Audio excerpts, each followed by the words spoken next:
everybody. I'm Shauna Rumbauer. Welcome to our virtual Joy of Wine event. I'm so happy to have you here to celebrate our 40th anniversary and the release of our amazing 2019 Carneros Chardonnay. If my parents, Kerner and Joan Rumbauer, were here today, they'd be so proud. It was their hard work, determination, and vision that has got us where we are today. From the bottom of my heart, thank you for your years of loyalty to the Rumbauer brand. When I refer to the Rumbauer family, and I'm not just speaking about the immediate family members, I'm speaking about our entire incredible staff and all of you. So important to us, and we thank you. Sit back, sip that Chardonnay, and enjoy the show. Good afternoon. Welcome to the Joy of Wine. My name's K.R. Rumbauer, and we have some of our beautiful Carneros Chardonnay for you. I hope you have the 2019 close at hand. Bottle open, wine in the glass. I want to thank everybody for enjoying the wines over the last 40 years. It's been one heck of a ride. It's been a privilege and opportunity to grow up in the business that my mother and father started, Kerner and Joan Rumbauer. We came to the Valley in 1972. My father was an airline pilot, Kerner Rumbauer. My mother, Joan Rumbauer, ran herd on my sister and I, and kept us all going in the right direction. The Kerner got involved with John Henderson, who was a winemaker in the Valley. We became partners at Con Creek Winery from 76 to 1980. And then in 1980, after a number of harvests under Kerner's belt, he decided it was a good time to start Rumbauer Vineyards. And this beautiful brand was born. My mother worked tirelessly with my father, a lot of sweat, blood, and tears getting this going, getting it right, and keeping it going in the right direction. The 2019 Rumbauer Carneros Chardonnay, a home run, very consistent, and it's that way because we have the same vineyards year in and year out. We have an incredible winemaking team that challenges themselves to make the same consistent style, beautiful style of wine. But is there anything we're not doing that would make it better? And so that's always the question every single day. What can we do to make it better? So we hope you enjoy this wine as much as we do. It's our emotional and social beverage. It's incredible with friends. It's incredible with food. And at the end of a long day or a long week, it's incredible all by itself. So please, enjoy. Cheers. Thank you, Kerner and Joan Rumbauer. Enjoy. Hi everybody, my name is Reagan. I'm part of the third generation of the Rumbauer family. My mom is Shauna Rumbauer. Thanks so much for joining us at our Joy of Wine event. Even though it's virtual this year, I think it's even better than ever because we get to come to you in the comfort of your home. So cheers. Hello, I'm Drew Blackwood. Third generation of Rumbauer Vineyards. My grandparents, Kerner and Joan Rumbauer, and my mother is Shauna Rumbauer. Thank you everyone for your support and positivity, as well as our hardworking staff. Hello everybody, my name is Seth Blackwood. I am Kerner Rumbauer's grandson, son of Shauna Rumbauer, and I am active duty Air Force, stationed here at Barstow Air Force Base. We're celebrating our 40th year anniversary at Rumbauer. That's an amazing accomplishment, something my grandfather started from the ground up, and just wanted to thank you guys for participating in it. How's it going, guys? I'm Lane Blackwood, coming from Corvallis, Montana. I am the grandson of Grandma Joan and Grandpa Kerner Rumbauer. I would like to thank you guys for partaking in the 40th anniversary of the Joy Wine and the winery. So I wanted to introduce part of the third generation. My daughter, Ransom Rumbauer. Thank you so much for being here. She's going to school at SMU in Dallas, Texas, taking some summer courses this year, having to drink lots of Rumbauer Chardonnay to get through that. So cheers. Cheers. It's great to have you here, and great to have you of legal drinking age so that you can enjoy This beautiful fabulous beverage. That's right, that's right. Thank you so much. Cheers. Cheers to another great year.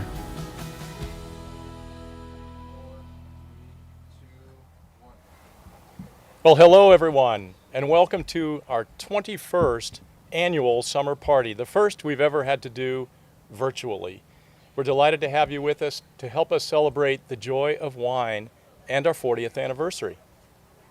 Some of you may remember when this event started over 20 years ago that it was known as the Chardonnay Extravaganza, and today we are so excited to celebrate the release of the 2019 Chardonnay and taste through the Rombauer portfolio of wines with all of you.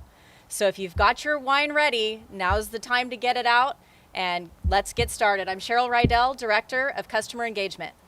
And I'm Bob Kniebel, President and CEO. We're broadcasting live today from one of the most photographed spots here in the Napa Valley, the entrance to our wine caves. We have so much fun in store for you today. We're going to taste through some wines. We're going to do food pairing with some live cooking demonstrations. We've got live music and so much more. You know, as we mark 40 years in the business of producing outstanding wines, we take this moment to say thanks for your support over the past 4 decades. And speaking of history, let's take a brief look back at how it all got started. So in 1980, as KR mentioned, that was our first vintage of Cabernet Sauvignon. And we didn't actually break ground here at the winery or crush grapes here until 1982.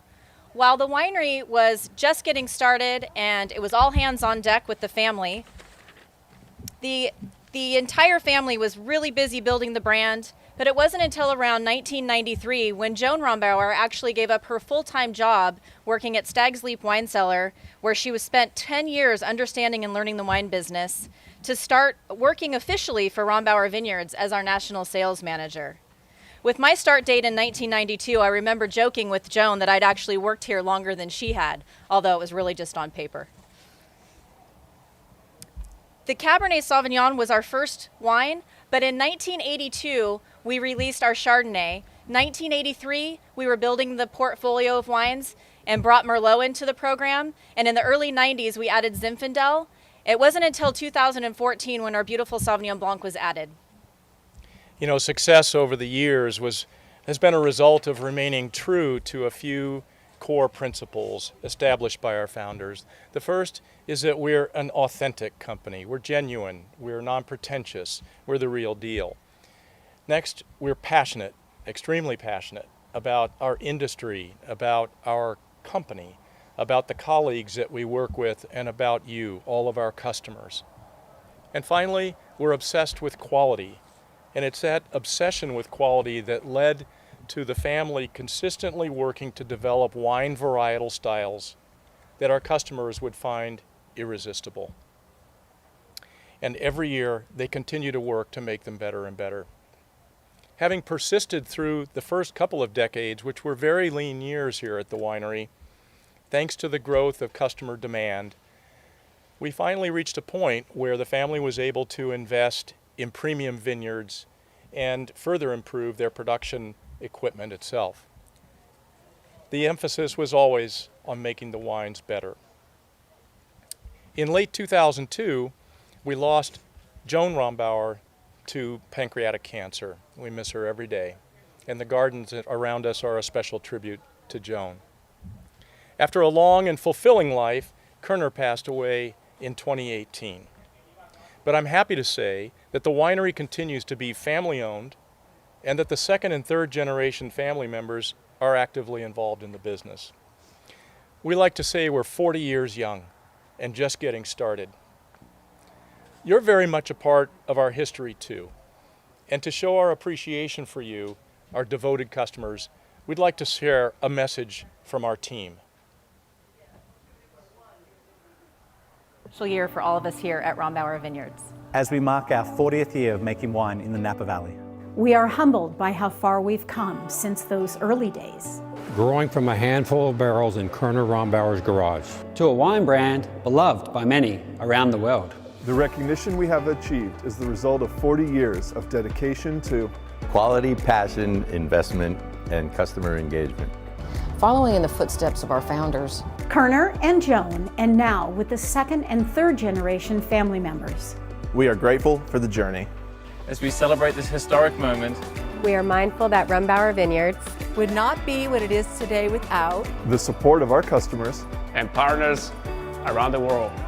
Your loyalty, friendship, and patronage have inspired and guided us through 40 years of business.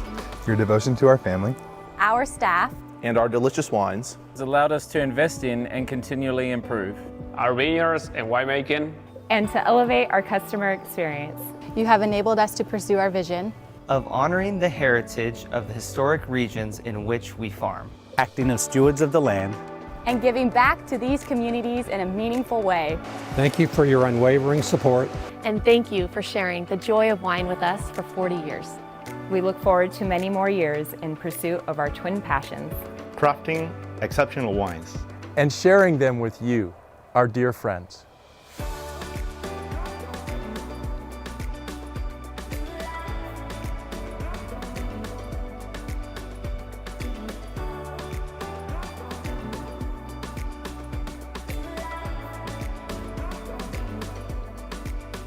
Well, Cheryl, this is, after all, our official and traditional Chardonnay release party. So if you have the wine with you now, everybody at home, please pour a little bit of that 2019 vintage Rombauer Chardonnay into the glass, and let's get ready to taste it together. If you have some of the 2018 vintage, pour that. You're going to find that very beautiful as well. And my suggestion is if you have both, put a little bit in each of 2 glasses so you can try them side by side with our winemakers in the next few minutes. Well, Bob, what do you say we head out to the vineyard where the grapes are grown and into the cellar where the wine's made? I think that's a great idea. Let's go. Let's go. I'm Rich Allen, I'm the Director of Viticulture and Winemaking. And I'm Patrick Tokar, I'm the viticulturalist for Rombauer Vineyards, and we're here at DeVito Ranch, one of the many estate vineyards owned by Rombauer Vineyards. So it was 20 years before Kerner Rombauer purchased his first vineyard, and now that we're here in our 40th year, that means a lot to us. Being able to control everything from 48 inches down the soil to the bottling process allows us to really take control of the quality and make sure our customers get the best wine possible. We have this ranch, DeVito, Buckley Station and Pacific, which is Chardonnay and Merlot. We have Hackett, which is Cabernet, Atlas Peak, which is Cabernet, Stice, which is also Cabernet, and then our Bennett Ranch up in Calistoga, which is Cabernet, Zinfandel, Sauvignon Blanc, and Petit Verdot. And of course, we've got Twin Rivers in the El Dorado County, which has Zinfandel, Petit Syrah, and a bunch of port varieties. So we're here today at the southern tip of the Napa and Sonoma Valleys in the Carneros region, which is one of the only appellations that spans both Napa and Sonoma. It's very close to San Pablo Bay, as you can see behind us. And what's really interesting about it for us when it comes to making Chardonnay is we're looking at a very narrow strip. So it's about 4 miles north to south, 20 miles east to west. We start picking on the Napa side and work our way across. That proximity to San Pablo Bay and the clay soils allow us to ripen Chardonnay. It's got a very high fruit flavor and high fruit intensity, yet retain acid.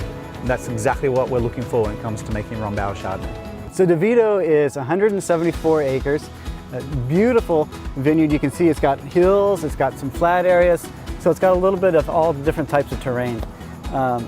It was purchased in 2013, and we developed it over 3 years, 14, 15, and 16, each year doing about 60 acres. The rolling hills behind us, that is actually a very famous shot. If you guys can remember Windows XP, the home screen there, Bliss, was taken right down there. So just a fun fact. The most seen photograph in the world, actually. There you go. One of the reasons the DeVito Ranch is so good for Chardonnay, it has our favorite soil type for growing Chardonnay, hair clay loam.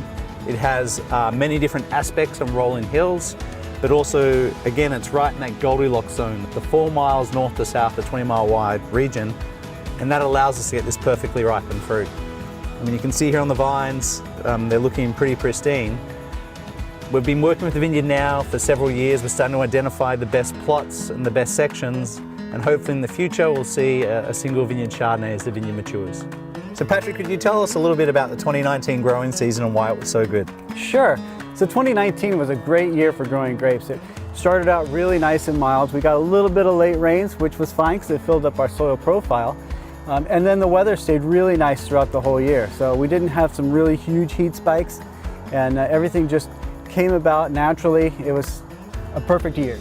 But speaking about Chardonnay, we probably should taste some.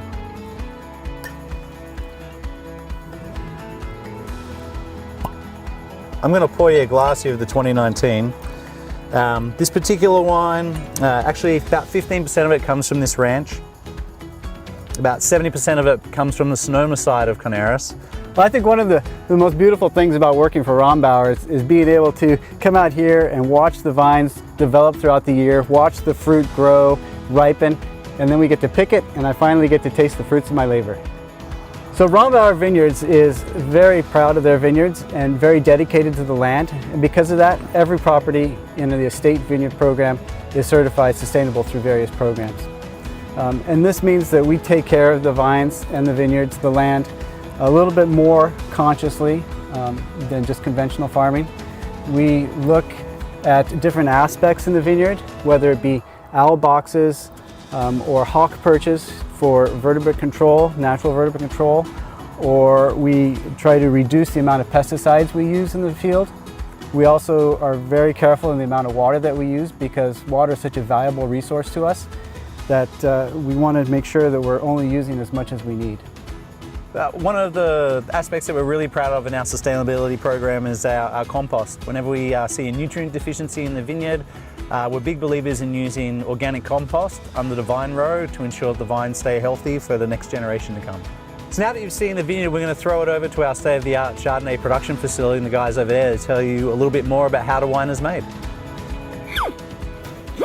Thanks, Richie. Hi, I'm Andrew Holloway, the associate winemaker here at Rombauer Vineyards. And now that you've seen where the Chardonnay is grown, let's take a look inside the Napa state-of-the-art Chardonnay winery to see where we make it.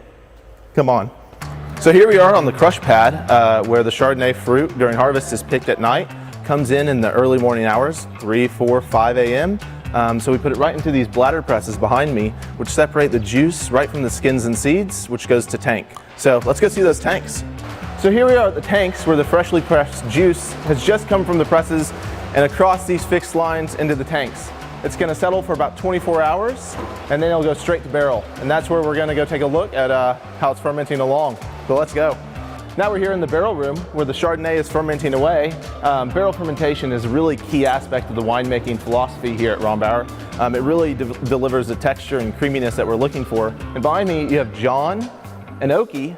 John with 21 years and Oki 32 years of stirring experience. So these guys kind of know what they're doing. But what they're doing is they're stirring the lees to resuspend the solids and create that creamy textured mouthfeel that you're really come accustomed to with Rombauer Chardonnay, and really a key aspect for the wine for us. So yeah, carry away guys.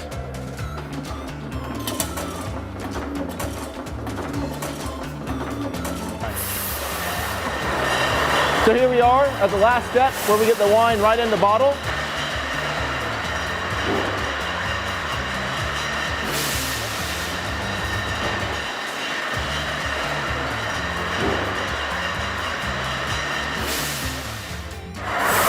Fresh off the line and coming on a truck near you. Cheers.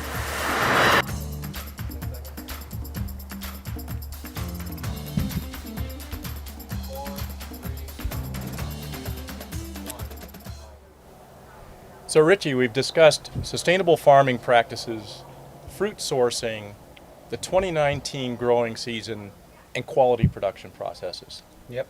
Let's get down and talk about the wine itself. How's it taste? It's, well, I have some pre-poured for me, which is great. And we're actually going to taste through both. So we've got the 2019, which a lot of you will have got shipped today. And then we also have the 2018, which I'm sure a lot of you are working your way through. The 2018, you know, it's really hitting its stride now. It's got about a year in the bottle. But the 2019, it really was from a good year. It's really, really bright and fresh. And when the wine's young, it tends to show a little more of those citrus components, and the acid is a little bit brighter, and the wine's a little more tightly wound. If you look then at the 18, which is, you know, had a year in the bottle, that really is showing those quintessential hallmarks of Rombauer Chardonnay. And we always talk about those 5 core components of Rombauer Chardonnay, and that really starts with the ripe fruit, and that's what we build the wine around. After that, we have this creamy mid palate from the lee stirring, which you saw John and Oki doing. We have the vanilla oak from the barrels and barrel fermentation, which Andrew mentioned, and that buttery finish. And that's really the hallmark of Rombauer Chardonnay, but it's all held together with acid. And white wine derives its texture from the acid, and that's what holds it together. So we're seeing that right now in the 18, but the 19, while that creamy component is a little bit suppressed and the buttery component is a little bit suppressed, those come out with about a year in the bottle. And so, I mean, it's quite the amazing vintage 19. Yep. I'm really excited to have it today, but it's going to take a little time for it to turn into a true Rombauer Chardonnay. Yeah, outstanding. But it's something we see year in and year out. In the 2019 growing season, we couldn't be more fortunate, really. And the 18, if you could look back, it's almost like a replicate of 2019. A beautiful growing season, long, moderate temperatures. But really, the big difference here is the bottle age. And so it's been in bottle for about a year, and then about a month on the 2019. So it's a great opportunity if you're lucky enough to have the 18 and 19 at home to really see what a year in bottle will do to the wine. So here we have the 18 and the 19 luckily poured for us. And if you start off with the 18, first off, you can just see it's a little bit more golden, and it's just had that time in bottle to really, calm down, fill out in its texture. Become plush out. And become plush, yeah, really what you're used to. And right off the back, it's like apricots, peaches, vanilla, and you get that buttery finish. Creamy texture and buttery finish. And it's a hallmark of what we're looking for. And the 19, if you go to it, the fruit's a little bit more of that citrus and tropical, and it's something that we always see right off the bat. But it's a beautiful Chardonnay.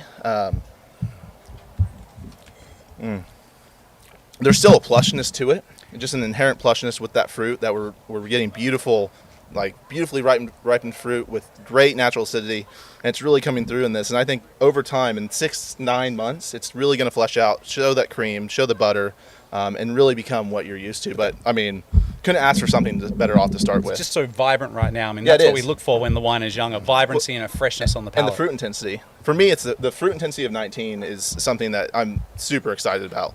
I couldn't ask for something better to start off. Exactly. It's incredible. So, it's just cheers. flat out delicious. Cheers. Yeah, cheers. There's not a better way to say it. Cheers. Delicious is the easiest compliment. Speaking of delicious, I think often about the foods I love to pair this wine with, and seared scallops or fresh Dungeness crab, light pasta dishes, lobster mac and halibut, cheese, lobster mac and cheese, any lobster dish, yes. So it turns out that all of you like to pair this wine with your favorite foods as well, and at your favorite restaurants. And you have consistently over the years asked your favorite local restaurants to add Rombauer Chardonnay to the wine list. And as a consequence, over time, we've become very, very popular. In fact, for the last 17 years, we have been in the top 10 on the Wine and Spirits magazine list of the most popular Chardonnays in American restaurants. For the last 2 years running, we've been the #1 most popular Chardonnay, and that is a testament to you and your support for the wine. So thank you very much for that. Now, speaking of great American restaurants, we're fortunate to have one of our great friends, Chef Daniel Bruce of Meritage Restaurant at Boston Harbor Hotel, who has prepared a very special New England seafood dish to accompany specifically the 2019 Rombauer Carneros Chardonnay. And right now we'd like to watch him and listen to him tell us about that dish. Hi, I'm Chef Daniel Bruce, and today I'm thrilled to be pairing the 2019 Carneros Rombauer Chardonnay with some great New England seafood. Well, today I'm excited to be pairing the 2019 Rombauer Chardonnay with some great New England seafood. And the reason I'm doing it is I always taste the wine first. In this case, the wine had these wonderful flavors of unripened peach, sweet corn, vanilla, a little bit of butteriness, and also finish it with bright acidity. And that's really important when you pair it with seafood. So I'm looking forward to showing you this great recipe that's going to be a knockout for this Rombauer Chardonnay. We're going to start with the sauce. Now, the sauce is so important when you're doing wine and food pairings. We're going to start with the corn. Some people do it this way. You better actually to lay it on its side and then just pull it there, and the corn doesn't go anywhere. It just sits right there. And also, you don't lose any corn, which is important. I'm from New England. We don't waste anything. That's very important. And we're going to add to that just a little bit of shallots. Nice and thin, which the shallot adds a nice sort of a counterbalance to the sweetness of that corn to the sauce. So we're going to add a little bit of this Rombauer Chardonnay, and you can smell it. It's wonderful when it's burning off, because you can really get all those wonderful sort of citrus and vanilla notes of the Chardonnay as it's cooking, and it really mingles well with the corn. I'm just going to add a little light cream. I'm going to add just a touch to finish with salt. You can use sea salt. Sea salt's great with fish. It has a brininess to it that I like. That will be our base for our sauce. We're going to take summer flounder. This is a New England flounder. Just a quick thing on fish. Fish should be translucent. And this one is, you can see, wonderful flavor. You want to make sure it's really fresh, that's important. So now with 4 simple ingredients, we're going to make the filling for this sole that's really going to pull out even more flavors on that Carnaro Chardonnay. And we're going to start with some scallops. These are Dayboat scallops. I have a little bit of the trim from the fish that we just used. That goes in. We're going to add a pinch of salt. And we're going to add some spinach. We're going to add some cream. Not too much.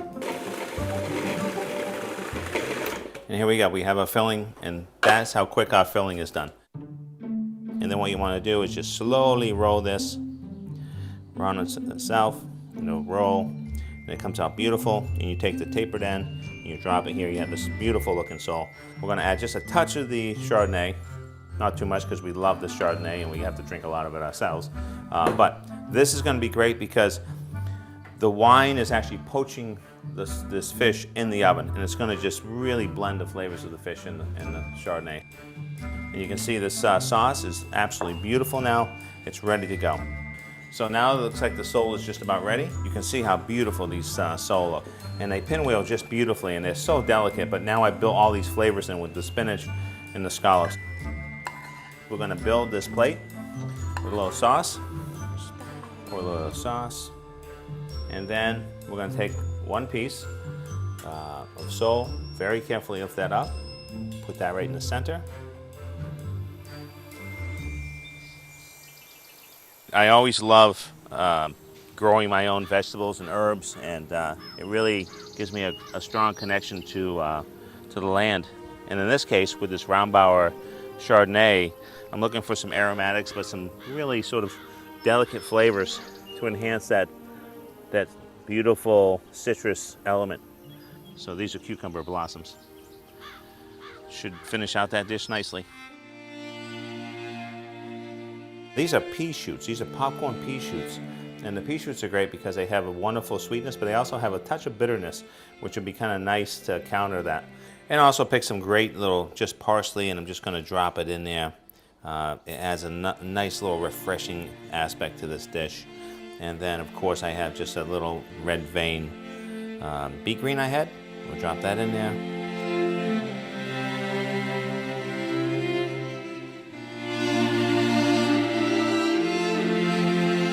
The thing I like about this dish and why it's all going to work well together, because we have a lot of parallel flavors. The parallel flavors being, of course, the corn. We have the brininess, which really works well against the citrus flavors of this wine, and that's coming from the spinach and also coming from the sole and the scallops themselves. The brininess is wonderful, and all together, it's like making a great wine. When you make a dish that works with wine, there's a lot of different ingredients, subtle ingredients that make the difference, and that's why this Chardonnay is so good, and that's why this dish with the Chardonnay is going to work so well. So cheers.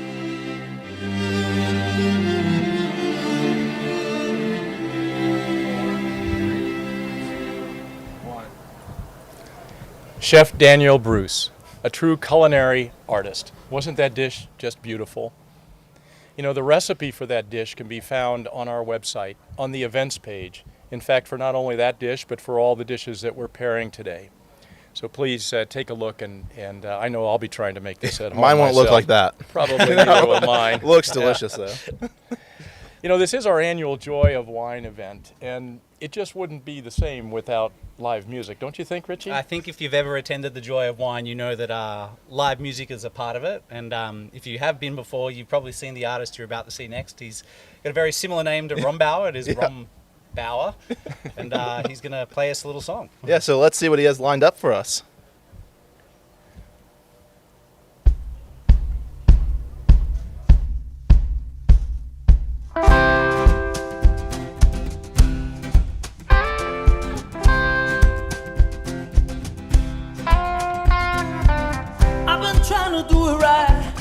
I've been living a lonely life. I've been sleeping here instead, sleeping in my bed, then sleeping in my bed. So show me family and the place that I will be. I don't know where I belong, I don't know where I went wrong, but I can write a song. 'Cause I belong with you, you belong with me, you're my sweetheart. I belong with you, belong with me, you're my sweetheart. I belong with you, you belong with me, you're my sweetheart. I belong with you, you belong with me, you're my sweetheart. Hey! Ho! Hey! Ho! I don't think you're right for him. Think of what we might have been. Took a bus to Chinatown and waiting on come down, and that will be. She'll be waiting next to me. 'Cause I belong with you, you belong with me, you're my sweetheart.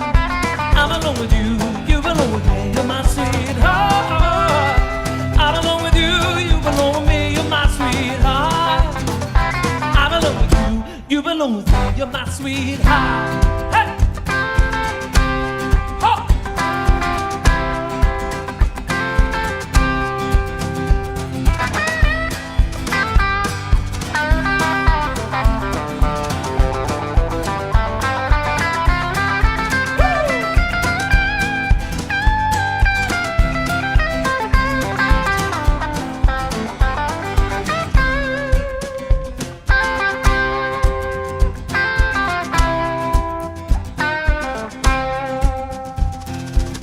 I've been trying to do it right. I've been living a lonely life. I've been sleeping here instead. Been sleeping in my bed. Sleeping in my bed. 'Cause I belong with you, you belong with me, you're my sweetheart. I belong with you, you belong with me, you're my sweetheart. I belong with you, you belong with me, you're my sweetheart. I belong with you, you belong with me, you're my sweetheart. Whew! Rombauer, wasn't that fun? I don't know about you, but I was up and dancing, except I was here on this deck in the sun on a warm summer day here in the Napa Valley. So I'm a little cooked, and I think it's about time to go in our caves and try a little bit of our red wines. Won't you join me? Follow me on in.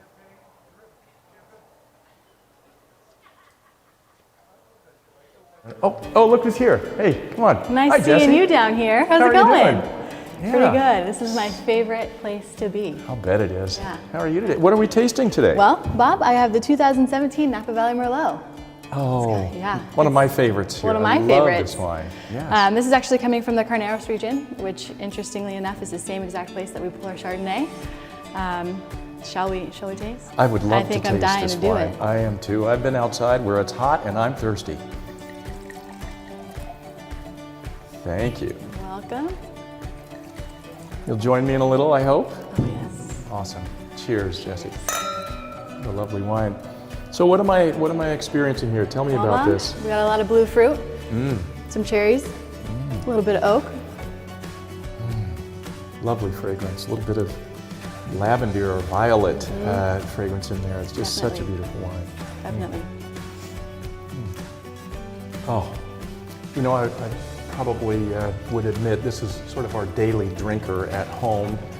This is a wine we love to taste and share with friends because it pairs so well with so many different foods. What are some of your favorites, Jesse? Pizza. Pizza. Pizza. I think our winemakers will always say lamb shanks, but I'll go with pizza. Lamb shanks. Lamb shanks. There's always the There's lamb always the component with our Australian winemakers, no Yes. doubt about it. Yeah, I love it with duck as well, chicken dishes, light pasta dishes, and so on. It's just a beautiful, very versatile wine, classic style of Merlot. We love it. Here we are at our next station. Let me introduce you to my good friend Carl. Hello, Carl. Hey, guys. Hey, How you Bob. doing, buddy? Good to see you. Good to Yeah, see you yeah, too. cheers. Nice to see you. Good I to see brought you. an empty glass along, Carl. Wonderful. What are we about to put into this Well, I know we glass? have the evaporation problem down here, but we'll put some wine in there. Yeah. Okay, yeah, great. Yeah. All right. Thank you. What are we tasting today? We've got the 2017 Napa Valley Cabernet Sauvignon. Thank you. Will you join me in a little taste? Sure. Yes. Okay. Sounds good to me. Amazing. Cheers, Carl. Cheers. All right. Cheers. Ah, delicious. The king of wines here in the Napa Valley, the wine that made Napa Valley really famous. Yes. Carl, tell me what you're sensing in this wine and tasting. I just love the dark fruit, and it's just that soft tannins you have. Yeah, it screams steak, filet mignon. So wonderful. Yeah. So some of you may not know, we're certainly well known for our Carnero Chardonnay, but in actual fact it was Cabernet. Cabernet was our first vintage in 1980. And it's been a very special wine for us to make all throughout these years. We're very proud. Cheers. Well, hello again, folks. We had a great time visiting with Carl and tasting our Napa Cab. We're 20 feet below our tasting room here in these wonderful caves, and now we're on to the next station where we're going to be tasting our Reserve Cabernet. We call it our Diamond Selection. And I'll just tell you right off the bat that this is my desert island wine. This is the wine, if I was stranded on a desert island and I could only take one bottle, this is it. It's an amazing Cabernet. To help me share that with you, I'm happy to introduce Nicolette. Nicolette Ortega is our wine club manager. Nicolette, how you doing? Good, thanks. How are you today, Bob? Nice and cool here in the caves. Doesn't it feel good? It's my favorite spot to be during this event. What a great place to taste wine. Yes. All right. So what vintage of our Diamond Selection are we tasting today? Today we're featuring our 2016 Diamond Selection Cabernet coming from the top vineyards in the Napa Valley. I'm so excited. Yes. Nicolette's just pointed out the top vineyards in the Napa Valley. We were very fortunate over the last 20 years as the business grew slowly, and the founder, Kerner, was investing in premium Cabernet vineyard properties to begin with. And so we find that, again, the hillside from our Atlas Peak vineyard and from our Stice Lane vineyards down on the valley floor, certain lots in those vineyards consistently give us superior fruit. So we set those aside. We keep those separate all the way through the fermentation and aging process. So we have designated lots, and then when it comes time to blend, we look for the very best barrels from those lots. So site selection, lot selection, barrel selection, only the best of the best makes it into this beautiful Reserve Cabernet. I'm ready to taste some. How about you, Nick? Same here. All right, cheers. Cheers, everyone. Wow. Deep, dark, red fruit, lovely taste, cassis. Black currant. Black currant, yes. Rich and lush. Oh, they're just delicious. Nice, approachable wine. Very well balanced wine with this wine. Beautiful wine. Really a favorite. I hope if you haven't had a chance to try this yourself, that you'll get a hold of a bottle of this because it's quite beautiful, quite exceptional. Cheers. Cheers, Nick. Thank you again. Thank you. So here we are just finishing up on the last leg of our tour through our caves today. And at our last station, I'd like to introduce you to Kimberly, who heads up our tasting room operations here at our St. Helena tasting room. Hey, Kimberly. Hello, Bob. How are you doing? I'm doing great. How are you guys doing? What are you going to pour for me today? Today we're doing our Rombauer Zinfandel. This is our 2018 vintage. It's our classic Zinfandel, and it is just my favorite, hands down. Zin is my jam, for sure. Just recently released, actually, this beautiful new vintage. I think it's one of our best yet. Very, very, very delicious. But let's taste the wine. Enough talk, Absolutely. shall we? Cheers, Kimberly. Cheers, Bob. Very nice to Salud. meet you. Oh, those beautiful, dark, rich fruits. With this Zinfandel, you're going to perceive that really juicy fruit on the front end there on the nose. Yes. It's got a blackberry jam, boysenberry jam kind of flavor in there. Yeah. And then it's really nicely balanced. There's some vanilla, there's some spice. It's just, Up there. What's your favorite pairing with this wine? Oh my gosh, hands down baby back ribs. Gotta love it. Yeah. Absolutely. Anything on the grill, really. Anything barbecue is delicious. Yes, yes. A carbonara, pasta, a beautiful ribeye steak. This is growing in terms of demand.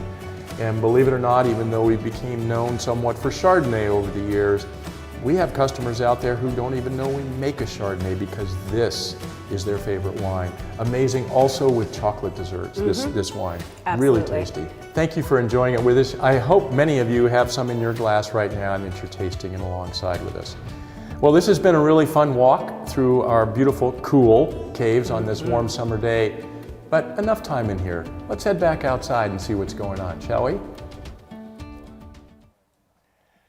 I feel much better after having been in the caves for a little while. I'm cooled down again now, and you know, as we've conducted these virtual tastings over the last few months, I always enjoy seeing the Zinfandel lovers come up. We can see the stream of their comments as we're hosting those tastings, and it's really fun to see what kind of passion is around that. But we've had a great time tasting through our red wine portfolio in the caves, but now it's time we head on over to production and see how we actually make these beautiful wines. Cool, thanks Bob. G'day everyone, Luke Clayton here, winemaker for Rombauer Vineyards. So we're right here on the lower crush pad, and it's quiet now, but in a few months we'll be rocking and rolling with grapes left, right and centre. And what we do here, we do some of our delicious Cabernet, our Merlot and a little bit of a Zinfandel. Alright, so once the fruit is hand harvested and sorted in the vineyard and comes to the winery, we actually do one more step after we destem it. We run it through an optical sorter. And basically what this optical sorter does is a high-speed camera that takes a photo of every berry that flies through. It actually separates the good fruit from the bad fruit. Once it goes through the optical sorter, it either goes to tank or barrel for fermentation.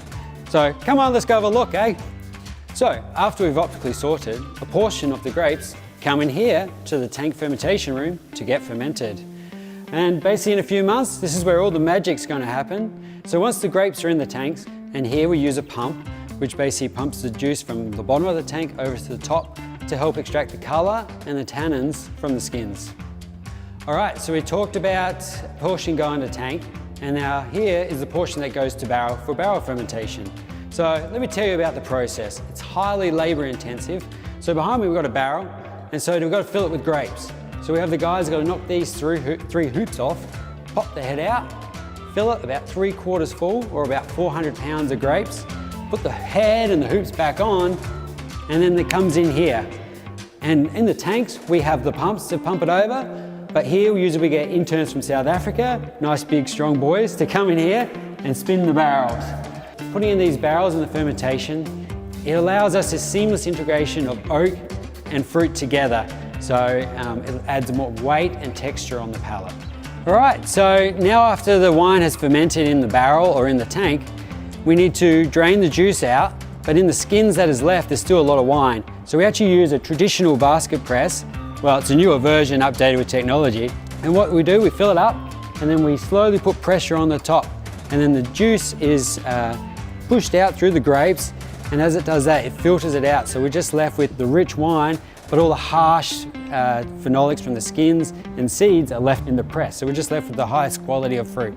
From there, we're just left with a hard cake or pumice of grapes that goes back into compost in the vineyard, and the wine goes to tank, which will further end up in barrels in a week or two.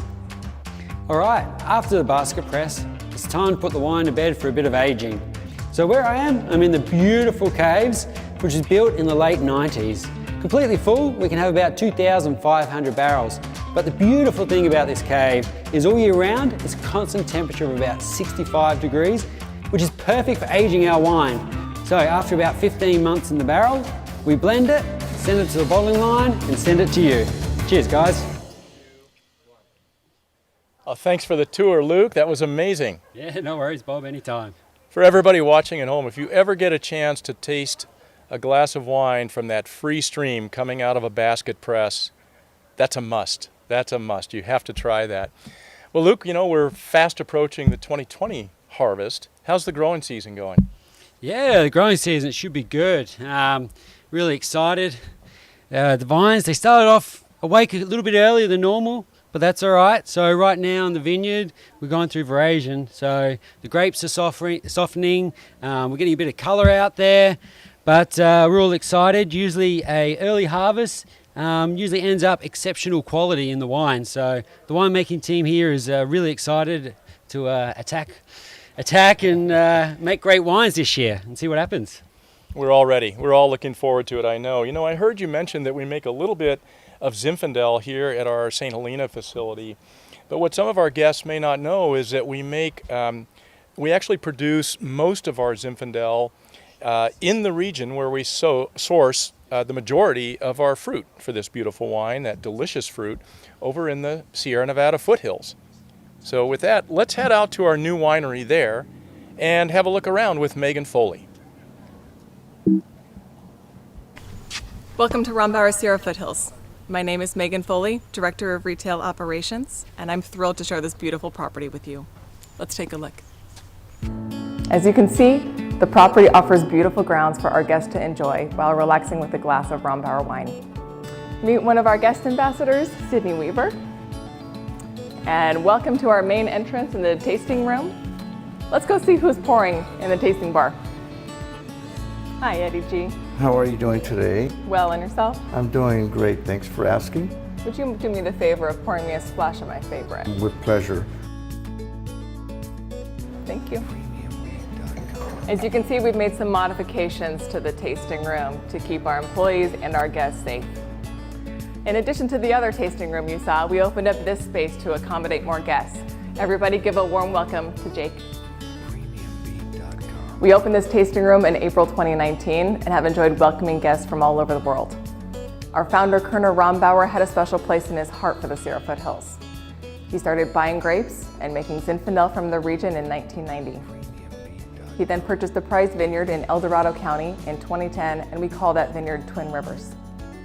This beautiful 148-acre vineyard is home to a number of grape varieties, including Zinfandel, Petit Syrah, Primitivo, Tinta Cao, Touriga Nacional, Alvarejo, and Suzao. A great benefit to quality is having the ability to produce wine near the vineyard source. Our Sierra Foothills Winery is a short 3-mile drive from the vineyard. We're able to pick our fruit early in the morning while it's still cool and get it right into tank for fermentation. Our winery and tasting room are located in Plymouth, which is a small town in Amador County, just an hour east of Sacramento in the Sierra Nevada foothills. I invite you all to visit us in the Sierra Foothills for delicious wines, warm hospitality, and a wonderful experience, creating joyful moments with our staff, your friends, and loved ones. Hi everyone, Eddie Maria here, Hospitality Manager at Rombauer in the Sierra Foothills. Let's all grab a glass and enjoy some music by David Ronconi. Hey there, my name is David Ronconi, coming to you from the Foothills location of Rombauer Winery. So excited to be celebrating the 40th anniversary. Congratulations, Rombauer. I'm going to play a few songs for you. This first one is called Our Love.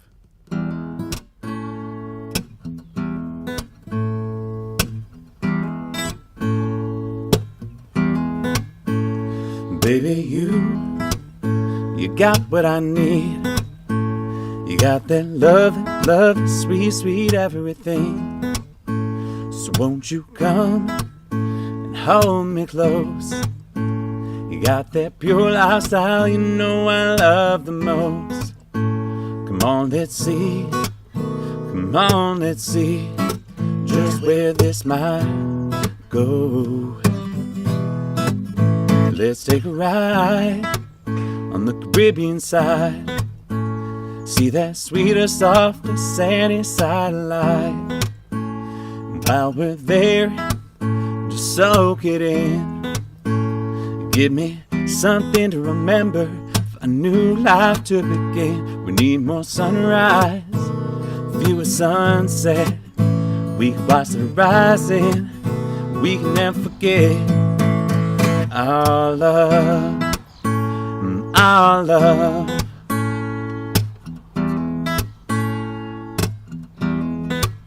You got my hand and I got your ring. In my arms, you know you hold the key. Where we go, I'll be by your side. Just give me that back on and baby, I'll feel alright. We need more sunrise, fewer sunsets.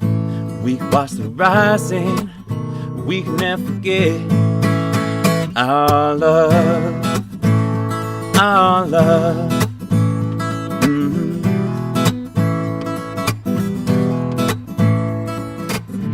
Baby, this time ain't real, some time to lose. 'Cause in your arms I've got the prettiest of views.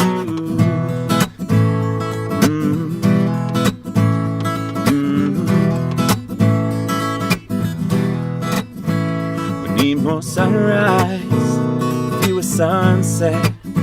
We can watch the rising, we can never forget need more sunrise. Now, love.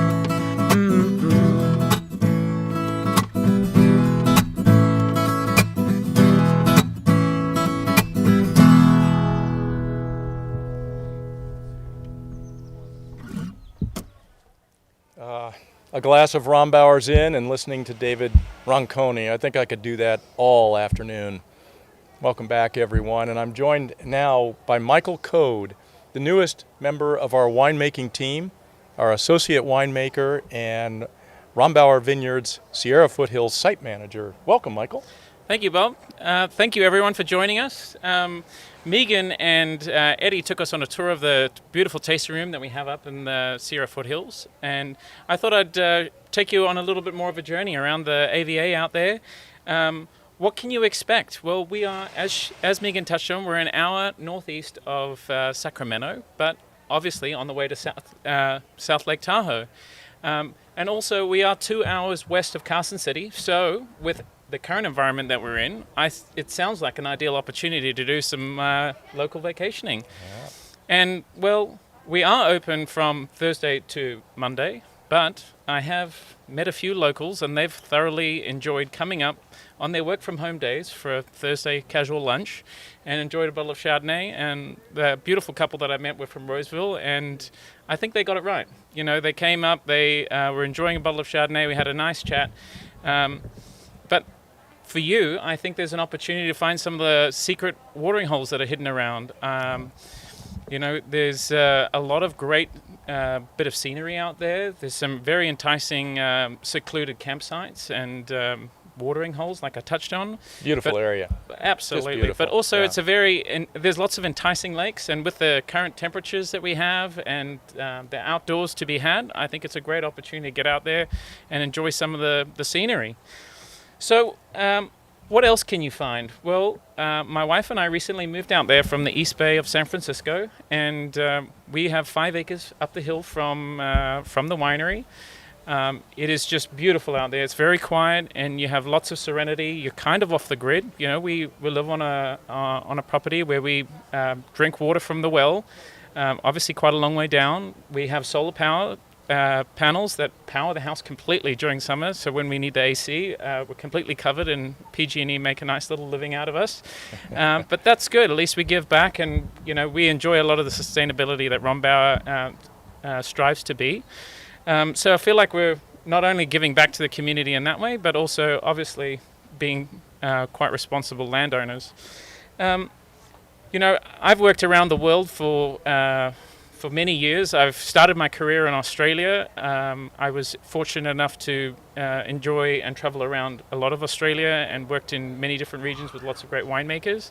But I also worked in Bordeaux and the Rhone Valley and Niagara-on-the-Lake, and I've thoroughly enjoyed my time and the things and experiences that I had. But what I do know is that I'm on a little piece of gold out there in the Sierra Foothills. It's very picturesque. I rub shoulders with arguably some of California's oldest vines. You know, they date back to the gold rush, which was in the 1860s. And a lot of historians have touched on the fact that that's probably where Zinfandel actually got its start. You know, they tried to trace it back, and they connected to Primitivo or Tribadad.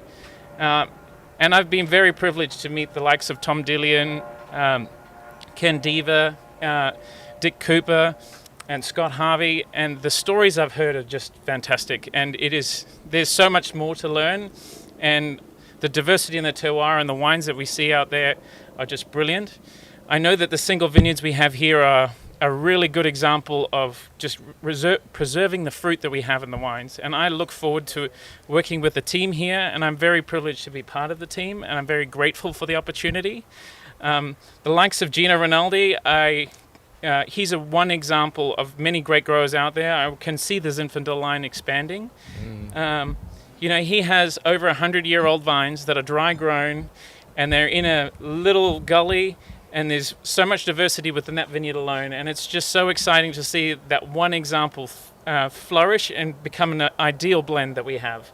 And that also, just like our own single vineyard, which is a lot younger, but we did use a lot of the clones from around the region. So we have We have cuttings that we use to grow our own vineyard from Diva, Ferrero, Rinaldi, like the list goes on, and it's so fantastic how tight that community is and how willing they are to just help share all the knowledge and the material that they have. It's so fantastic to be part of that.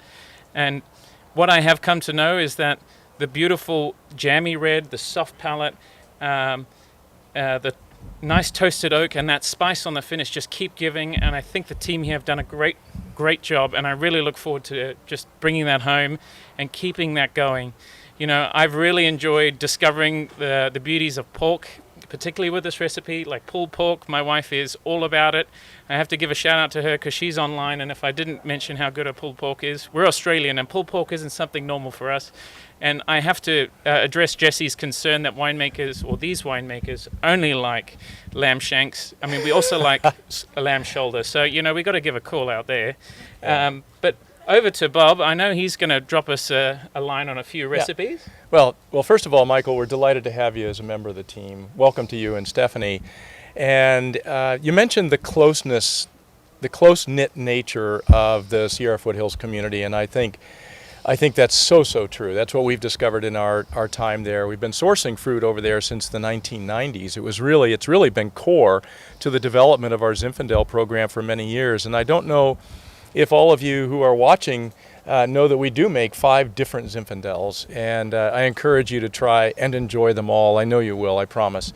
I also think that the heritage of that region is not really well understood or appreciated, and if you haven't had a chance to travel over that way or to visit us at our Sierra Foothills tasting room, I encourage you to do that as soon as conditions allow. It's a very special place. We're very proud of our team there as well, and look forward to hosting you there. You know, we're as you can see through the tastings of each of our varietals today, we're often asked, what are your favorite food pairings with each of these wines? And thank you for talking about that pulled pork, Michael. That sounds delicious. But today we're really privileged, actually, to share a very special pairing that was created by a favorite friend of Kerner's, a longtime friend and a world-renowned chef in the Napa Valley here, Michael Chiarello. So with that, just watch what he's preparing for us. Hi, I'm Michael Chiarello, the chef and owner of Bottega Restaurant in Yountville.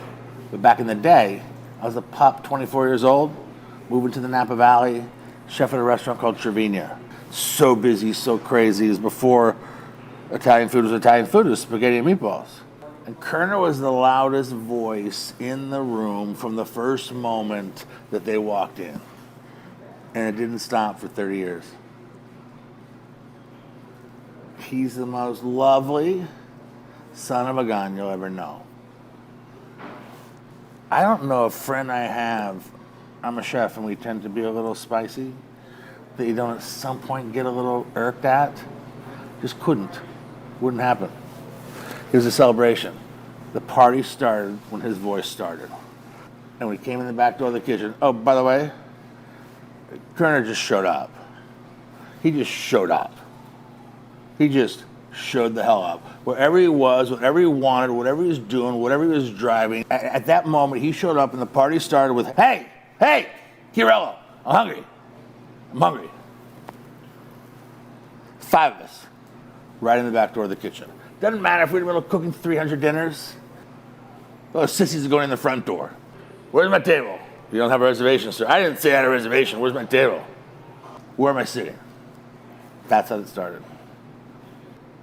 You would never know what a lovely man he was until you knew what a lovely man he was. And it didn't stop. Whatever you needed. Anytime. Even when he got old. You sat down. Drank the wine. That don't like it? I'll find something you like. Find something you like. He'd sit in the restaurant. Dumb as a fox, my mom would say. Kerner Rombauer, dumb as a fox. He'd scan the entire room.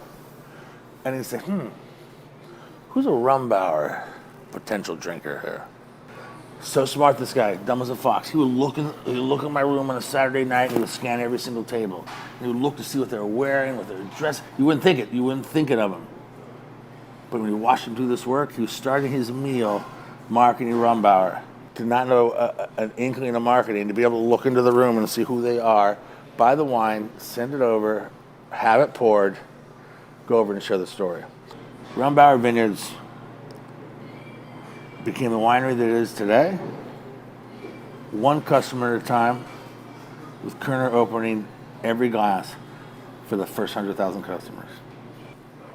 Kerner, especially, when Joan was at his side, nobody was better.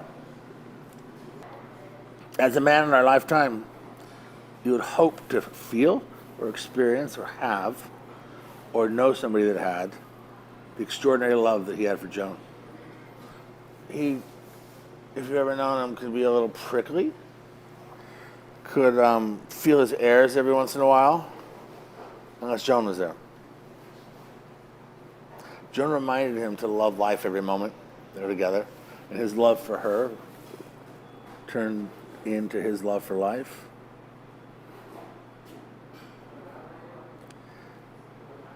The winery was never the winery without Joan.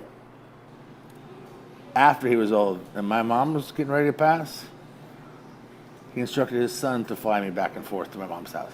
Because I had to go once a week and cook and mow the lawn and cook for my dad, who was disabled at the time. Didn't ask me if I needed a ride. Didn't ask me to ever pay. Just told me where to show up. Like he has for hundreds of thousands of wine consumers. The Napa Valley is an experience that you can consume. It's a little less right now without Kerner. Michael, you like Zinfandel? It's like that Primitivo they call it in Italy. I make some Zinfandel. I need a dish to go with it. I want to come to your damn restaurant more often. Can you make a dish that goes with it? I made a short rib dish that I created for him 500,000 times now. I have a lot to be thankful for. Being in Napa Valley, without Kerner here, then, for all of us now, it'd be a totally different place. While you're thinking about that, I'm going to show you how we whoop together a short rib. All right, I can't believe I'm doing this, because I've never done this dish on video. I put a recipe in a book once, but it really wasn't the recipe. So Kerner says, my Zinfandel's so damn good, I want a dish that can chew it back.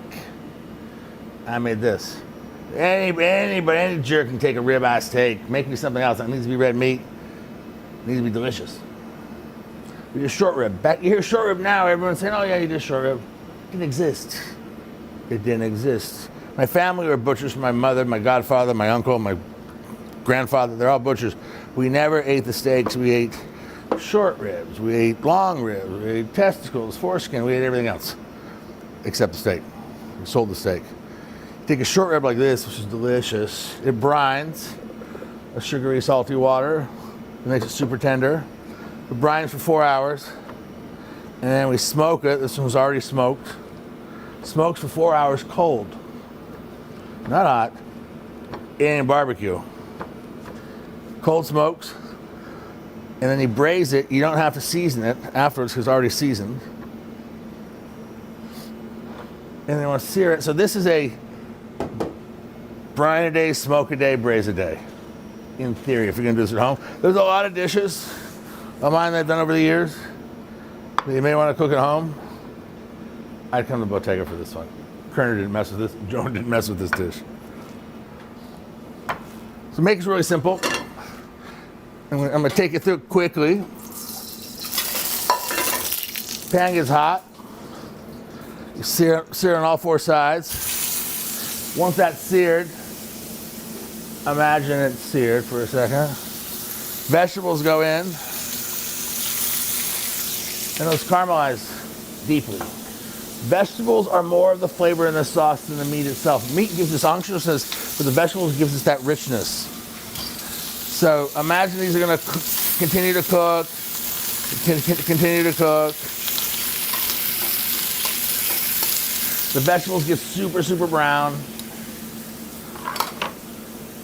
And you add a little elixir.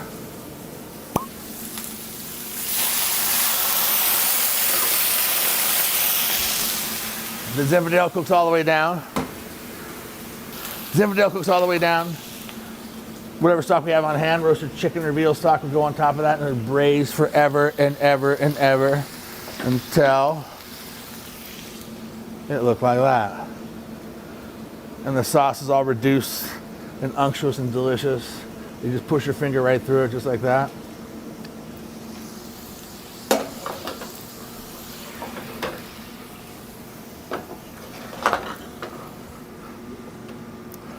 This is a cross-cut short rib, like the Chinese do. Not like the Brits do where they're super long. Very, very delicious. You can do this the day before. It heats up. Right before you serve it, you splash a little more Rumbauer's in right on top. So it's the first thing that you taste.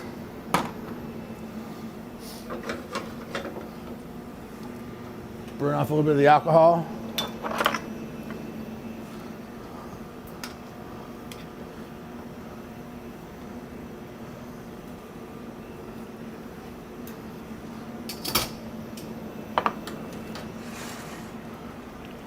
If you want to try to smoke it at home,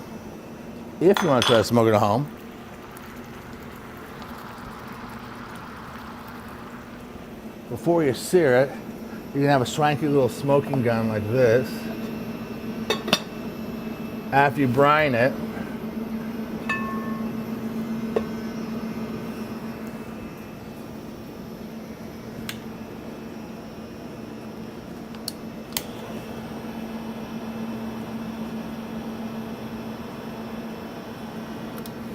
that's cold smoking. The fire's over here, but the smoke's over there.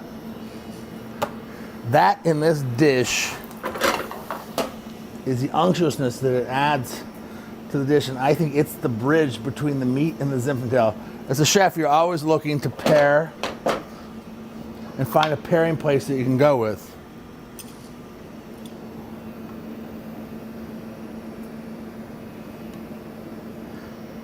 The short rib is so delicious on its own. It makes the best sauce. Here we're gonna do a little pepperata, but it would be a seasonal whatever. Roasted peppers and local capers. A little polenta. Here's what polenta is. It's just Italian for grits. Except our grits are a lot better.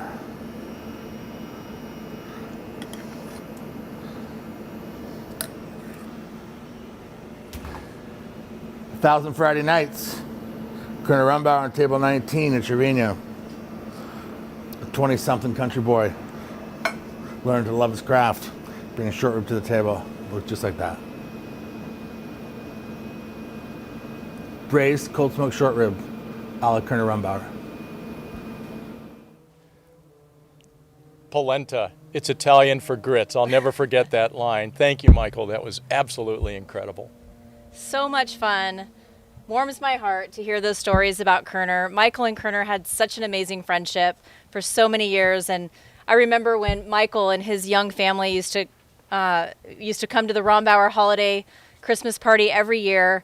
It was an event not to be missed, and Kerner would always dress as Santa and Joan as Mrs. Claus, and they just had so much fun together. And I am definitely going to agree with Michael that the Napa Valley is such a special place, but it is not quite the same without Kerner and Joan in it. That's true. Yeah. So I think it's time to go back to the band. Should we go back to the band and see what's up next? Yeah. Let's do it. Let's get some energy here. Yeah.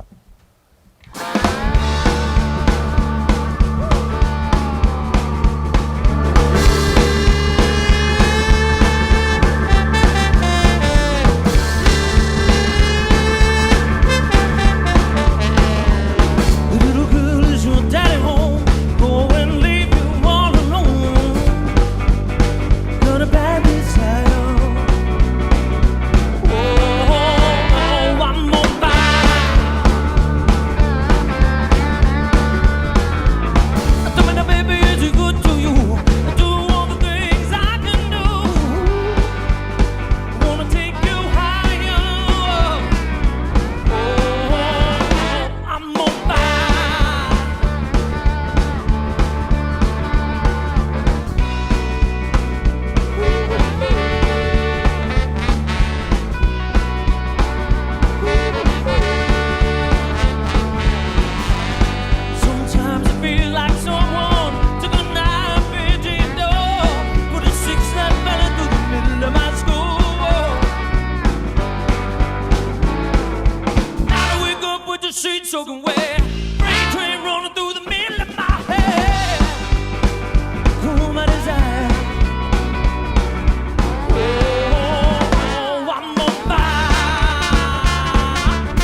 amazing place where the band was actually entertaining us all. That is part of our newly renovated area of our garden, and it is an amazing place. We refer to that as Chardonnay Lookout.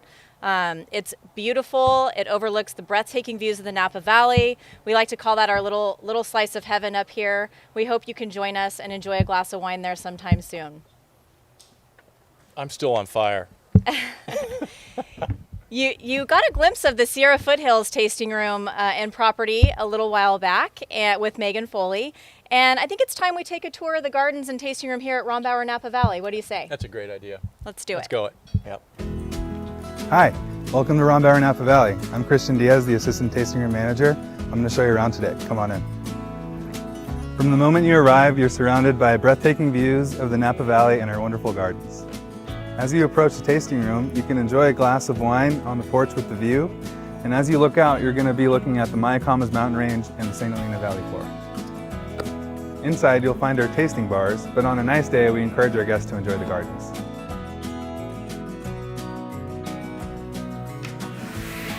For our guests that like to enjoy a glass in the gardens or a bottle with their group, we offer wines by the glass.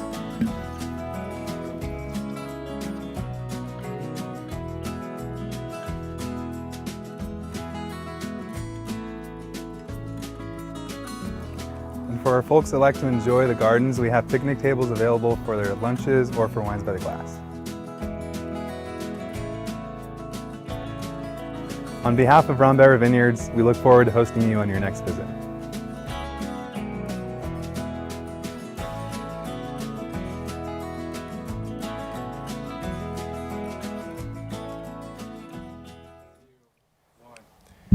Thanks, Christian. You know, I never get tired of that view. And we'd love for all of you to visit. But if you can't make it here, you'll be happy to know that we can bring the winery to you. We've recently started offering complimentary virtual wine tastings. And our hosts will lead you through a tasting with our wines while you are in the comfort of your own home. So if you'd like to know a little bit more about that, please just give us a call or check us out on rombauer.com. Well, joining us now is Allison Surgeon, our National Sales Director. Hello, Allie. How you doing? I'm good, Bob. Thanks. Good, good. Welcome. What do you have in your glass? Well, as you know, I'm a huge Rombauer Chardonnay fan. Yep. But on a hot summer day like today, let's be honest, a glass of Sauvignon Blanc pairs much better. I'll be honest, really, at my house, we call this wine the Porch Pounder. A porch pounder? The Porch Pounder. The porch pounder. Okay. Yeah. All right. Just be careful because it goes down really, really easy. Yeah. So, Bob, I've been at Rombauer for over 15 years now, and it never ceases to amaze me that the winemaking team continues to make improvements to the wine year after year after year. And just when I think that they've made the perfect wine, we get ready to release the next vintage, and it's better than the last. This 2019 Sauvignon Blanc is exactly that way. The winemaking team continued to make subtle improvements. This time, the subtle improvements came from sourcing. So they decided, actually, we've been making Sauvignon Blanc since 2014 vintage, and we started 100% in the Napa Valley. And in 2019, as they thought about the wine and the evolution of the wine, they decided to think about really moving a little bit more to the coast. Yeah. So this vintage, 2019, is sourced, it's dual appellated, and it's sourced from Napa and Sonoma counties, which really wound up creating a better balance between fruit and acidity. You know, I think we should add that it's become more difficult to source high-quality Sauvignon Blanc fruit here in the Napa Valley over time, and the Sonoma Valley has so much more, Sonoma County has so much more to offer in terms of beautiful Sauvignon Blanc fruit. So yeah, it was a natural next step as we're gradually growing to production to satisfy our growing consumer demand. That's correct. Yeah. A little closer to the coast, it's just perfect Yeah. growing climate for Sauvignon Blanc. I really enjoy, I think the most about this wine is a little bit of the lime and grapefruit, the stone fruit that's in there, and it's all kind of held together with some vibrant acidity. But the best part is there's a small portion of the fruit or of the juice that's fermented or not fermented. Sorry, don't make that mistake again. That's aged in barrel. And it just gets a little bit more weight and texture to that back palate, kind of inviting you in for just another sip. I think it's a distinctive characteristic of this wine, and really pleased with Richie and the winemaking team for having developed that nuanced style of production. Yeah. Exactly. Yeah. So I think the best pairings for this wine in particular is number one, your favorite, guacamole, right? Oh, well, that's true. I must confess. I think Richie's favorite, oysters. Oysters. Of course. I personally love to have it with seafood, a little shrimp. That's what we did this week at my house. A variety of different cheeses, but the best cheese ever, my personal favorite, is Humboldt Fog. Oh, Humboldt Fog. Simply perfect. So beautiful. Yeah. So speaking of food, Uh-huh. I'd love to introduce the next segment, and that's Reagan Rombauer Blackwood, she's joined by Charlotte DeVilliers, who's our Mid-Atlantic Regional Sales Manager. And the two of them, during Shelter in Place, did a Rombauer Hour based on entertaining. So we're going to do a mini entertaining edition right now. What a great idea. Awesome, What right? a great idea. Yeah. Enjoy, guys. Cheers.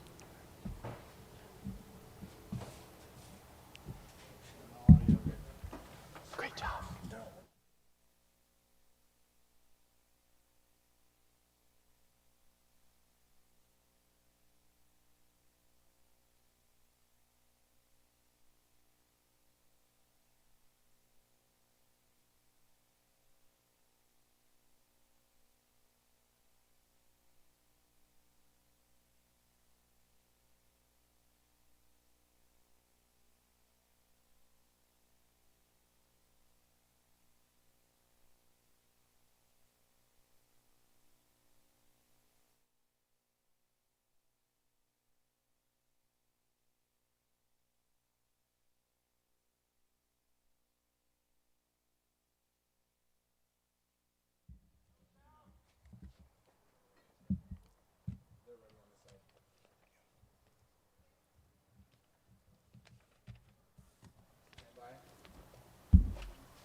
All right, well, welcome back, everybody. Every once in a while you have a technical glitch, and that was ours. But we're going to talk to, Alan's going to talk to you in just a moment here about an upcoming version of the entertaining edition in the holiday period. With that, I'd like to turn now and introduce Alan Cannon, our Director of Distributor Relations and Education.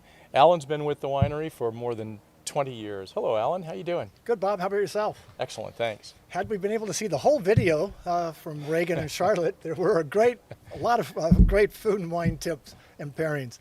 Unfortunately, that didn't quite work. If you want to see those tips later, we are doing a holiday entertaining edition later this year. Please keep checking back with our website for further information on that. As you may have picked up, we have a tremendous appreciation for the culinary industry and for food and wine. Part of that is Kerner believed that the wines, when we released them, should be ready to rock and roll upon release, that they didn't need a lot more of aging. He also believed in pairing Rombauer wines with a delicious meal.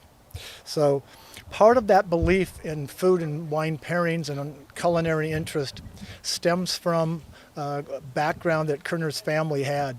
Many of you may know that Kerner's great aunt Irma wrote the original Joy of Cooking cookbook. So that first copyright was 1931. And there's over 20 million copies of that. Many of you received the newest edition if you bought the 2020 wine pack that we had for this year's Joy event. So the newest edition, which was released in November, is in that. If you didn't get that, we still have some of those wine kits available, but many of you may have the previous edition, which is the 2006 edition. So again, there's like 20 million copies of that in print. If you look at, and if you pull a bottle of our cork or look at our wine and pull off the little caps at the top, each of our corks say the Joy of Wine. And that's our nod to the Joy of Cooking cookbook, to Kerner, and Joan and their experiences with both food and wine pairing. So many of you received, like I said, the book in your newest dish in the previous, or your wine appreciation kit.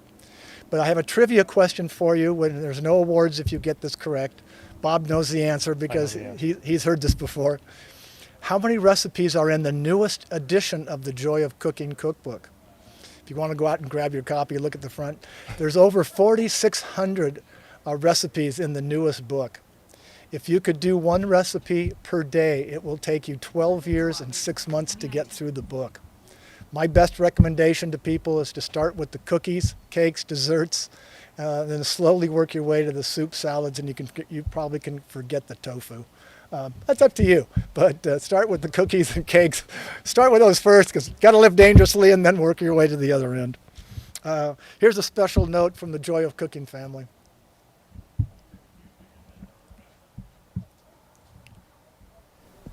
And I'm John Becker. And we're the co-authors of the 2019 edition of Joy of Cooking. We'd like to wish Rombauer a happy 40th anniversary, and we hope you all have an amazing day celebrating the joy of wine. If you haven't had a chance to flip through our new cookbook, there are over 600 new recipes, 2,000 classics, and tons of great information, from tips on peeling garlic to curing your own caviar. We hope to see you all in person at next year's Joy of Wine event. Cheers. Cheers. For more information on wines and food pairing, especially wines that go with Rombauer wines, please go to the Joy of Cooking cookbook website or go to our website at rombauer.com.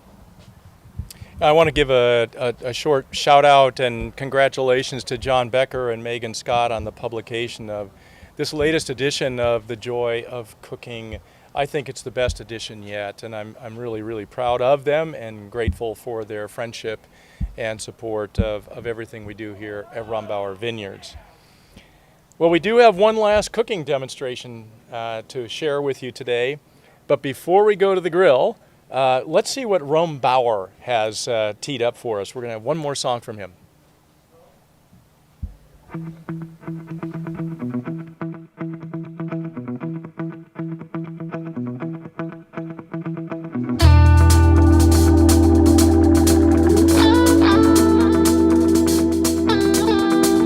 I'm on a bottom of 7 Nation Army, good know me back. You're gonna beat it off, taking their time right behind my back. And I'm talking to myself at night because I can't forget. Oh, back and forth through my mind on a cigarette.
Rombauer, what energy that guy brings to the party, no doubt about it.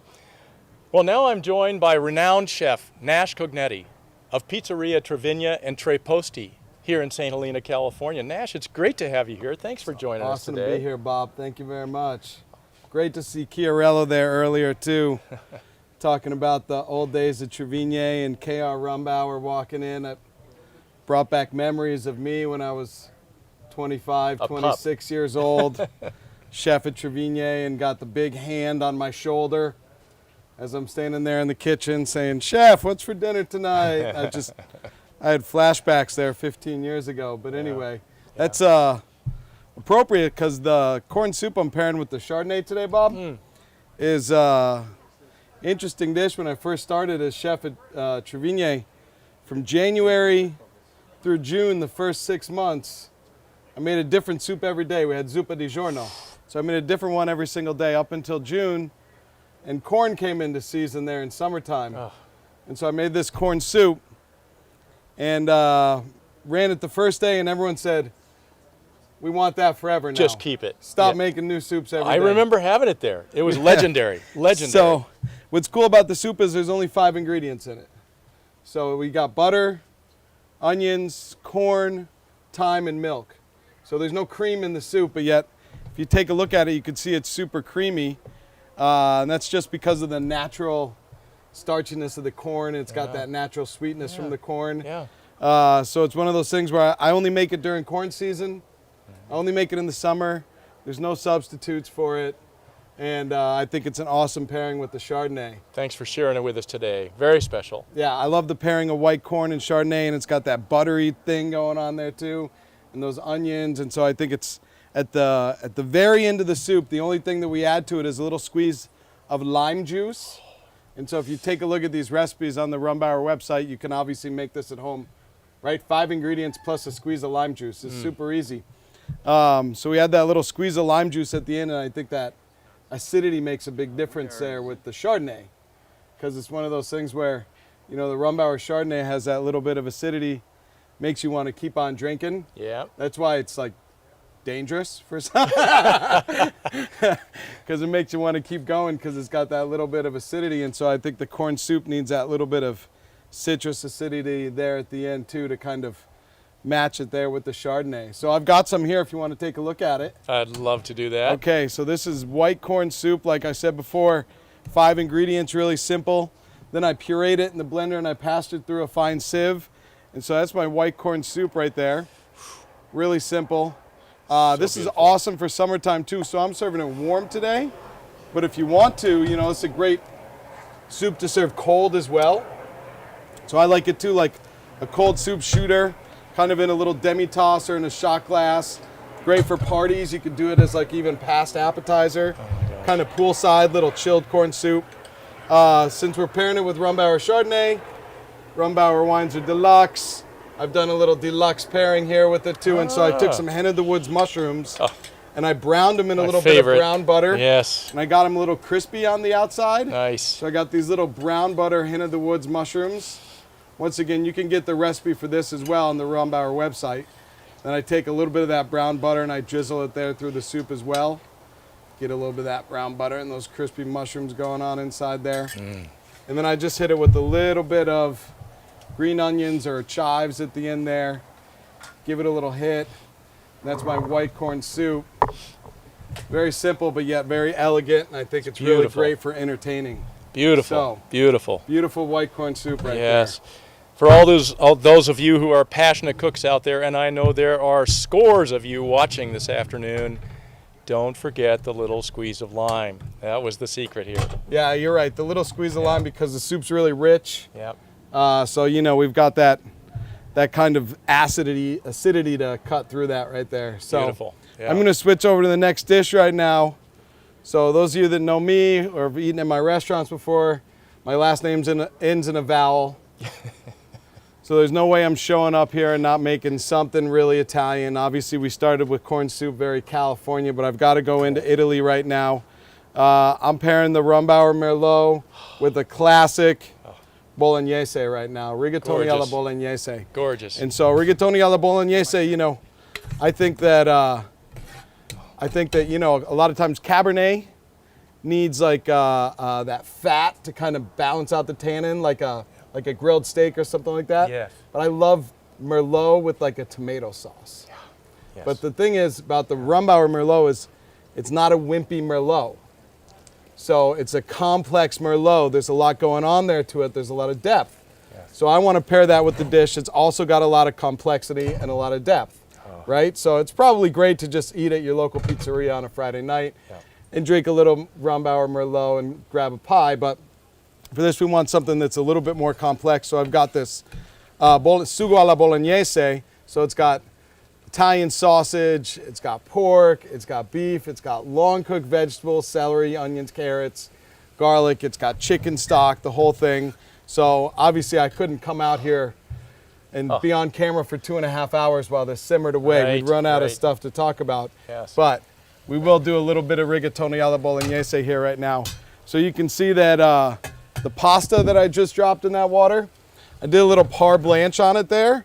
And so if you're doing this recipe at home, you know, obviously what I always recommend to people is whatever it says on the package, minus 2 minutes and start tasting it. Okay, right. So if it says 12 minutes, minus 2. After 10 minutes, you want to start tasting it. You want to taste the pasta. It should be when they call it al dente. To me, that means you should feel it between your teeth, but it shouldn't stick in your teeth. Right. To get Right? that texture just right. Exactly. Yes. So I always like to pull it out. If it says 12 minutes, I start tasting it after 10, and I usually pull it out after about 11, right? So I actually parboiled this pasta, so it's ready to go right now. I feel badly that all of you who are watching this afternoon can't experience the fragrance that's coming out of this pan. It is unbelievable. I can't wait to try it. So that's a little par blanche on that pasta right there. That's how we do it restaurant style, where we do it in heavily salted boiling water, and we'll actually cook that pasta about halfway and toss it in olive oil, which is kind of cool too if you're doing this at home. You know, it's always tough to time meals when you're entertaining at home. So take a tip from the restaurant chef here. What we do is you never want to put your pasta into ice water, into cold water after you cook it, right? But what we do is we do a parboil on it, halfway cooked, put it in a bowl with a little bit of olive oil, toss it through, lay it out on a baking tray, and let it cool down. Okay. And so then when your guests arrive and you're ready to go and you're ready to eat, bing boom, like you just watched, right? Yes. So this is a little rigatoni alla bolognese.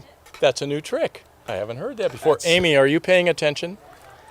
That's a new trick right there. So what I like to do too is I like to make sure that that pasta continues to cook here in the pan with the sauce for just a couple minutes to, like, you know, pasta kind of likes to absorb the flavor of that bolognese sauce. Yes. I add a little bit of splash of pasta water.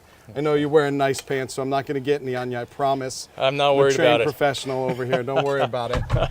And then I'm going to take that one right to the plate as well. So this is my rigatoni alla bolognese.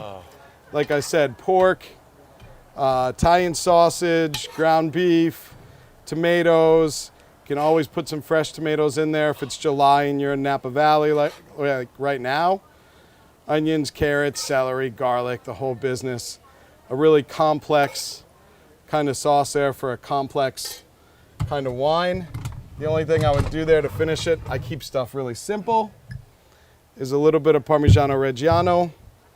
And if you want to fancy it up, you can do a little bit of just whole leaves of parsley sprinkled on there as well. And rigatoni alla bolognese right there.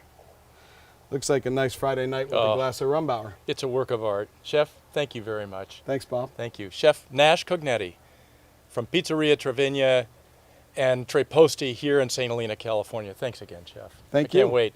So we're going to shift gears and go back to a song by David Ronconi while I get to try a little bit of this beautiful dish with the chef. Cheers. I want to send a shout out to my Aunt Jeannie and my mom, Nancy Ronconi, probably two of the biggest Rombauer fans I know.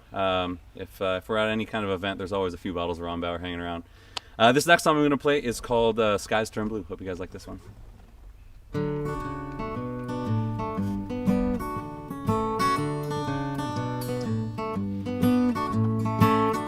I've been saving all my love for you, the kind of love that makes the skies turn blue. I've been dreaming day and night, about me and you. Find your love, I'm gonna find you love, coming down from the heavens above. When the stars in your eyes align with mine, and I'll be singing to you. I've been saving all my love for you, the kind of love that makes the skies turn blue. I've been dreaming day and night about me and you. I could wait forever, I know, to find your heart and complete my mind and my soul. All the stars up above will shine our love, and I'll be singing to you. I've been saving all my love for you, the kind of love that makes the skies turn blue. I've been dreaming day and night about me and you. So what's it gonna take to get you into my life, baby? I guess only time will tell, 'cause I would search the whole world to find you, but I'm missing you right now. I've been saving all my love for you, the kind of love that makes the skies turn blue. I've been dreaming day and night about me and you, about me and you, about me and you.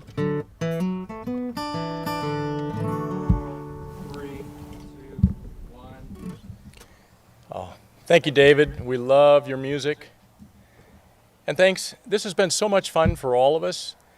We thank you for sharing our memories with us today and while tasting our beautiful wines.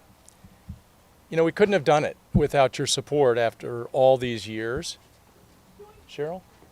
We were lucky enough that some of our favorite customers indulged us and sent in a heartfelt message from them to us about their experience with Rombauer and our brand, and we'd love to share that video with you now. Yeah. Hi, this is Greg and Mary Croft from Sturgeon Bay, Wisconsin. We are Zinfandel Wine Club members, and we absolutely love all of the Zins. They are our favorite wines. We wish Rombauer a happy 40th anniversary. Cheers.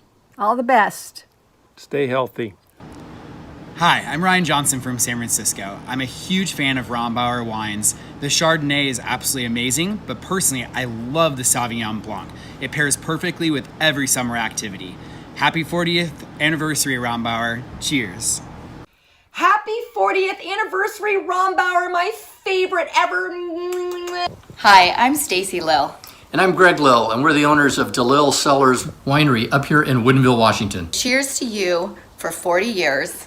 Yeah, Kerner, we miss you, but we love Rombauer, and here's to another 40 years of great wines. Happy anniversary, Rombauer, to many more. Hey everybody, it's Tommy Thayer from the rock band Kiss, and I'm sitting here enjoying my very favorite Sauvignon Blanc by Rombauer, of course. Hope everybody's doing great, and I want to congratulate Rombauer on your 40th anniversary. Good luck to everybody. When I first started working for Kerner Rombauer for the family 11 years ago, Kerner had us up to his house for happy hour with his wife Sandy, and we were having happy hour appetizers. Kerner asked me to open a bottle of wine, so I opened a bottle of wine, of course, and it was a large bottle of wine. And we decided to pass it around, and I opened the bottle of wine, poured everybody a glass of wine, and I poured it for Kerner. And Kerner looked at me and he said, "What are you paying for it?" And I said, "What do you mean, Kerner?" He goes, "What are you paying for it? Pour it full." That's how I learned about the Kerner pour. I'm going to cheers you all with a Kerner pour. That's a mug of Chardonnay. And here's to the 40th anniversary, here's to the Rombauer family, and here's to the 2019. Congratulations.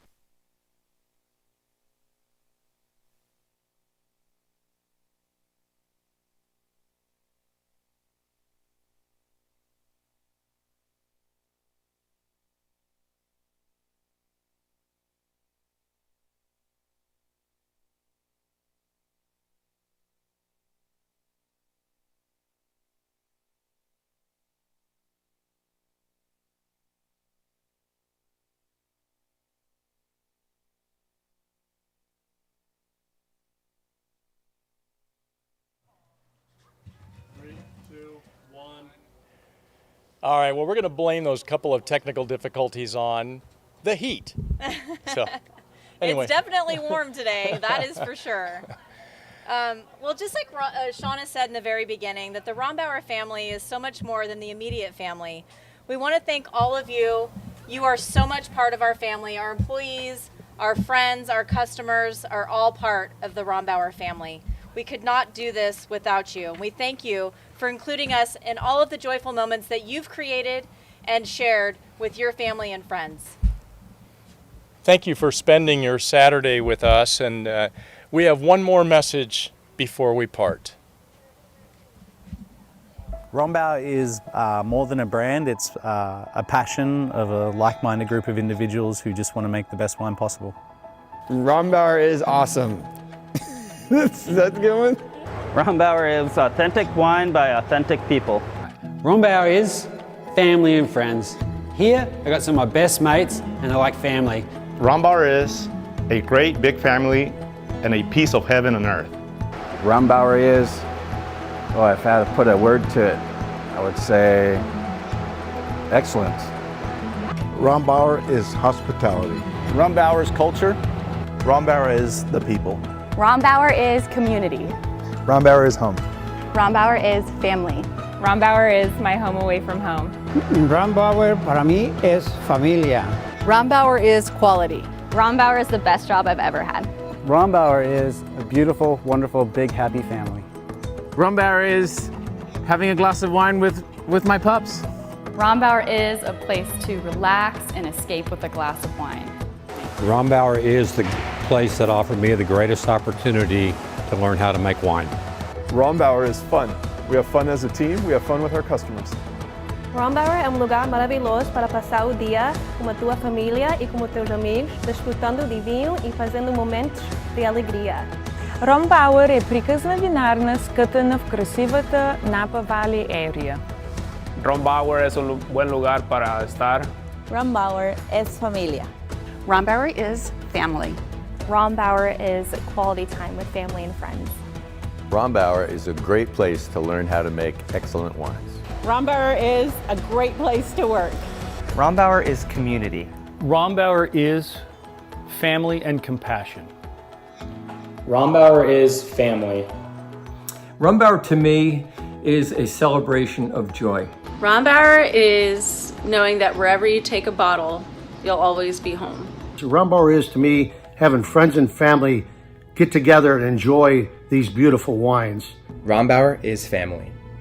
Rombauer is all about authenticity and heart. Rombauer is the best place to work. Rombauer is all about enjoying amazing wine and delicious food with your family and friends. Rombauer is where joyful moments and memories are made. Rombauer is the result of a family's commitment to pursue their dreams and the place that I've been lucky enough to call home for 27 years. My name is Tona, and I worked with Kerner Rombauer for 25 years. He was not only my mentor, he was my boss, my dear friend, and a great American. Kerner Rombauer was red, white, and blue through and through. Rombauer is joy. Joy. Joy. Joy. Joy. Joy. Joy. Joy. Joy. Joy. Joy. Rombauer is the joy of wine.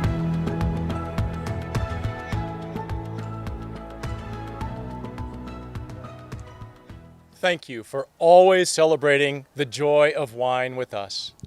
Cheers. Cheers. Cheers.